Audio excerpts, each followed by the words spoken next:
حضرت ابو عبیدہ رضی اللہ عنہ کا نسب عامر بن عبداللہ بن الجراح بن بلال بن ابیب بن اقبا بن الحارث بن فہر بن مالک بن النصر بن کنانہ بن خزیمہ اور کنیت ابو عبیدہ ہے۔ آپ کی والدہ قبیلہ بنی حارث کی خاتون تھیں اور انہوں نے اسلام بھی قبول کیا تھا۔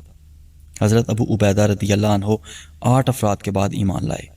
ان سے پہلے حضرت طلحہ بن عبید اللہ رضی اللہ عنہ نے اسلام قبول کیا۔ حضرت ابو عبیدہ رضی اللہ عنہ کو حبشہ اور مدینہ کی طرف ہجرت کرنے کا اعزاز حاصل ہے۔ تمام غزوات میں نبی صلی اللہ علیہ وآلہ وسلم کے ہمرکاب رہے۔ شام و عراق اور فلسطین میں عساکر اسلامیہ کے 7 سالار رہے۔ طاعون امواس میں آپ اور آپ کے اعضاء و اقارب طاعون سے محفوظ رہے۔ تو ایک دن آپ نے دعا کی، اے اللہ آل ابی عبید سے بھی اپنا حصہ لے لے۔ چنانچہ ان کی ایک انگلی پر طاعون کا چھوٹا سا دانہ نکل آیا۔ لوگوں نے کہا یہ خطرناک نہیں ہے۔ فرمایا میں بھی یہی خیال کرتا ہوں کہ اللہ تعالیٰ اس میں برکت دے گا۔ جب وہ برکت دیتا ہے تو تھوڑی چیز بہت ہو جاتی ہے۔ ایک روز امواس سے بنیت نماز بیت المقدس کو جا رہے تھے کہ موضع محل پہنچ کر وفات پا گئے۔ آپ کا مدفن امواس یا رملہ بیان کیا جاتا ہے۔ آپ کی عمر 58 سال تھی۔ حضرت ابو سلمہ رضی اللہ عنہ فرماتے ہیں کہ میں حضور اقدس سے ملا۔ میں نے عرض کیا یا رسول اللہ مجھے کسی ایسے آدمی کے حوالے کر دیں جو اچھی طرح سکھانے والا ہو۔ آپ نے مجھے ابو عبیدہ بن جراح رضی اللہ عنہ کے حوالے کر دیا اور ارشاد فرمایا میں نے تمہیں ایسے آدمی کے حوالے کیا ہے جو تمہیں اچھی طرح تعلیم دے گا اور اچھی طرح ادب سکھائے گا۔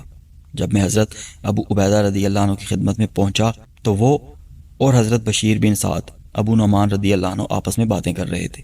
مجھے دیکھ کر وہ دونوں حضرات خاموش ہو گئے۔ میں نے کہا اے عبیدہ اللہ کی قسم حضور صلی اللہ علیہ وآلہ وسلم نے تو اس طرح مجھے بیان نہیں کیا تھا، یعنی مجھے دیکھ کر خاموش نہیں ہوئے تھے۔ انہوں نے کہا بیٹھ جاؤ ہم تمہیں حدیث سنائیں گے۔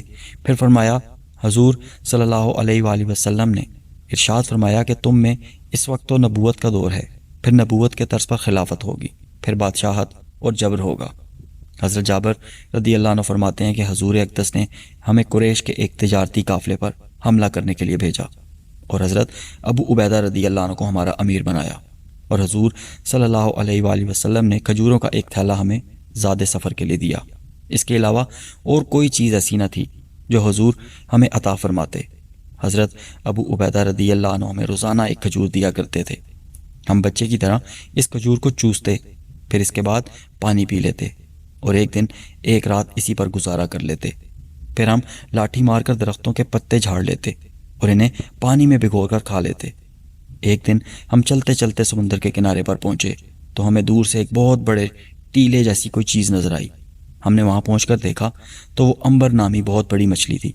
پہلے تو حضرت ابو عبیدہ رضی اللہ عنہ نے کہا یہ مردار ہے، اسے مت کھاؤ۔ پھر فرمایا اچھا نہیں، ہم تو اللہ کے رسول کے بھیجے ہوئے ہیں اور اللہ کے راستے میں ہیں، اور تم لوگ حالت استقرار کو پہنچ چکے ہو جس میں مردار حلال ہو جاتا ہے، لہٰذا اسے کھا لو۔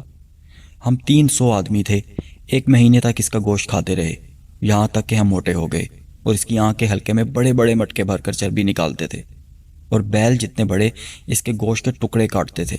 اور حضرت ابو عبیدہ رضی اللہ عنہ نے اس کی آنکھ کے حلقے میں چربی نکالنے کے لیے 13 آدمی داخل کیے تھے اور اس کا ایک کانٹا لے کر اسے کھڑا کیا اور سب سے لمبے اونٹ پر کجاوا کس کر اس پر آدمی بٹھا کر اسے اس کانٹے کے نیچے سے گزارا تو وہ گزر گیا، اور اس کے گوشت کے بڑے بڑے ٹکڑے ہم نے واپسی سفر میں اپنے ساتھ رکھ لیے۔ جب ہم مدینہ پہنچے تو حضور صلی اللہ علیہ وآلہ وسلم کی خدمت میں حاضر ہو کر ہم لوگوں نے مچھلی کا سارا واقعہ ذکر کیا۔ حضور نے فرمایا یہ وہ روزی ہے جو اللہ نے اپنے غیبی خزانے سے تمہیں عطا فرمائی ہے، ہمیں کھلانے کے لیے اس مچھلی کا کچھ گوشت تم لوگوں کے پاس ہے۔ اس پر ہم نے حضور صلی اللہ علیہ وسلم کی خدمت میں کچھ گوشت بھیجا جسے آپ نے نوش فرمایا۔ آپ نے یہ گوشت اس لیے کھایا کہ یہ گوشت برکت والا تھا اور تاکہ صحابہ کو یہ بھی معلوم ہو جائے کہ یہ مچھلی مردار نہیں تھی بلکہ حلال تھی، مچھلی کو ذبح کرنے کی ضرورت نہیں ہوتی۔ ایک مرتبہ امیر المومنین حضرت عمر بن خطاب رضی اللہ عنہ کی خدمت میں بہت سا مال پیش کیا گیا۔ آپ نے اس میں 400 دینار لے کر ایک تھیلی میں ڈالے اور اپنے غلام سے کہا یہ تھیلی ابو عبیدہ بن جراح رضی اللہ عنہ کو دے آؤ، پھر کچھ دیر گھر میں رہ کر دیکھنا کہ وہ ان اشرفیوں کا کیا کرتے ہیں۔ چنانچہ غلام وہ تھیلی لے کر ان کے پاس گیا اور ان سے کہا امیر المومنین آپ سے فرما رہے ہیں کہ ان اشرفیوں کو اپنی ضرورت میں صرف کر لو۔ ابو عبیدہ رضی اللہ عنہ نے کہا اللہ تعالیٰ ان پر اپنا فضل فرمائے اور ان پر اپنی رحمت فرمائے۔ پھر خادمہ کو آواز دی، وہ آئی تو اس کو فرمایا یہ 5 اشرفیاں فلاں کو دے آؤ اور یہ 5 فلاں کو دے آؤ، حتیٰ کہ انہوں نے اس طرح ان تمام اشرفیوں کو ختم کر دیا۔ غلام واپس آیا اور حضرت عمر فاروق رضی اللہ عنہ کی خدمت میں سارا قصہ عرض کیا۔ غلام نے دیکھا کہ اس طرح کی ایک تھیلی انہوں نے حضرت معاذ بن جبل رضی اللہ عنہ کے لیے بھی تیار کر رکھی ہے۔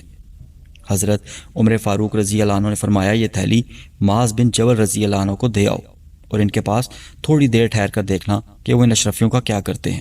چنانچہ غلام وہ تھیلی لے کر حضرت معاذ بن جبل رضی اللہ عنہ کے پاس گیا اور جا کر کہا امیر المومنین فرما رہے ہیں کہ یہ اشرفیاں آپ کے لیے ہیں، آپ انہیں اپنی ضرورت میں صرف فرما لیجئے۔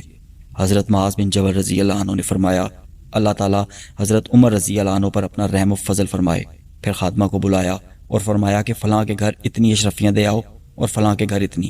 یہ صورتحال دیکھ کر حضرت معاذ بن جبل رضی اللہ عنہ کی اہلیہ نے کہا خدا کی قسم ہم بھی محتاج ہیں، ہمیں بھی دو۔ اس وقت تھیلی میں صرف 2 دینار باقی رہ گئے تھے۔ حضرت معاذ بن جبل رضی اللہ عنہ نے وہ 2 دینار ان کو دے دیے۔ غلام نے حاضر خدمت ہو کر سارا واقعہ خدمت اقدس میں عرض کیا اور کہا کہ ایک تھیلی حضرت حذیفہ کے لیے بھی تیار ہے۔ غلام وہ تھیلی لے کر حضرت حذیفہ کے پاس گیا تو انہوں نے بھی وہی فیصلہ کیا جو پہلے دونوں حضرات نے کیا تھا۔ غلام نے آ کر سارا ماجرا حضرت عمر فاروق رضی اللہ عنہ سے عرض کیا۔ آپ بہت مسرور ہوئے اور فرمایا یہ سب ایک دوسرے کے بھائی بھائی ہیں۔ ایک مرتبہ کسی نے حضرت عائشہ رضی اللہ عنہ سے پوچھا اگر رسول اللہ صلی اللہ علیہ وآلہ وسلم سے کسی کو خلیفہ بنانے کی درخواست کی جاتی تو آپ کس کو خلیفہ بناتی؟ حضرت ابو بکر رضی اللہ عنہ کو حضرت عائشہ رضی اللہ عنہ نے جواب دیا۔ حضرت ابو بکر رضی اللہ عنہ کے بعد کس کو خلیفہ بناتی؟ سوال کرنے والے نے پوچھا۔ حضرت عمر رضی اللہ عنہ کو۔ حضرت عائشہ رضی اللہ عنہ نے فرمایا حضرت عمر رضی اللہ عنہ کے بعد کس کو خلیفہ منتخب فرماتی؟ ان سے پوچھا گیا۔ حضرت ابو عبیدہ بن جراح رضی اللہ تعالی عنہ کو۔ حضرت ابو عبیدہ رضی اللہ عنہ کے تذکرے کے بعد حضرت عائشہ رضی اللہ عنہا نے خاموشی اختیار فرما لی۔ امام نووی رحمۃ اللہ علیہ شرح مسلم میں فرماتے ہیں یہ حدیث خلافت میں صدیق اکبر رضی اللہ عنہ اور پھر حضرت عمر رضی اللہ عنہ کی تقدیم میں اہل سنت کی دلیل ہے، نیز اسی پر اجماع صحابہ قائم ہے۔ ایک مرتبہ یمن کے کچھ لوگ حضور کی خدمت میں حاضر ہوئے اور عرض کیا ہمارے ساتھ ایک ایسے آدمی کو بھیج دیجئے جو ہمیں قرآن و سنت کی تعلیم دے۔ حضور اقدس نے حضرت ابو عبیدہ رضی اللہ عنہ کا ہاتھ پکڑا اور فرمایا کہ یہ اس امت کے امین ہیں۔ حضرت عائشہ رضی اللہ عنہ کے شاگرد حضرت عبداللہ بن شقیق رحمۃ اللہ علیہ نے ایک مرتبہ امیر المومنین حضرت عائشہ رضی اللہ عنہ سے حضور کے معمولات کے متعلق چند سوالات کیے جنہیں امام احمد رحمۃ اللہ علیہ نے اپنی مسند میں کچھ اس طرح نقل فرمایا ہے۔ حضرت ابن شقیق رحمۃ اللہ علیہ کیا حضور صلی اللہ علیہ وآلہ وسلم قرآن مجید کی صورتیں پڑھتے تھے؟ حضرت عائشہ رضی اللہ عنہ ہاں، حضور سورہ حجرات سے لے کر آخر قرآن تک کی صورتوں کی اکثر تلاوت فرمایا کرتے تھے۔ حضرت ابن شقیق رحمۃ اللہ علیہ کیا حضور صلی اللہ علیہ وآلہ وسلم بیٹھ کر نماز پڑھا کرتے تھے؟ حضرت عائشہ رضی اللہ عنہ ہاں، جب لوگ آپ کو بالکل نڈھال کر دیتے تو آپ بیٹھ کر بھی پڑھا کرتے تھے۔ حضرت ابن شقیق رحمۃ اللہ علیہ کیا حضور چاشت کی نماز پڑھتے؟ حضرت عائشہ رضی اللہ عنہ نہیں، البتہ جب سفر سے واپس آتے تو پڑھتے۔ حضرت ابن شقیق رحمۃ اللہ علیہ کیا آپ نے رمضان کے علاوہ پورا مہینہ روزہ رکھا؟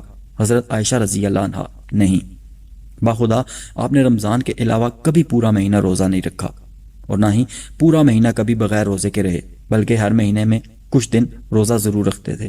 حضرت ابن شقیق رحمۃ اللہ علیہ حضور کو اپنے اصحاب میں سب سے زیادہ محبت کس سے تھی؟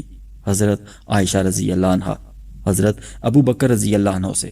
حضرت ابن شقیق رحمۃ اللہ علیہ کہتے ہیں ان کے بعد کس سے؟ حضرت عائشہ رضی اللہ عنہ فرماتی ہیں حضرت عمر رضی اللہ عنہ۔ حضرت ابن شقیق رحمۃ اللہ علیہ حضرت عمر رضی اللہ عنہ کے بعد کس سے؟ حضرت عائشہ رضی اللہ عنہ حضرت ابو عبیدہ بن جراح رضی اللہ عنہ سے۔ حضرت ابن شقیق رحمۃ اللہ علیہ ان کے بعد کس سے؟ حضرت عائشہ رضی اللہ عنہ نے ان کے اس سوال کا جواب نہ دیا اور خاموشی اختیار کر لی۔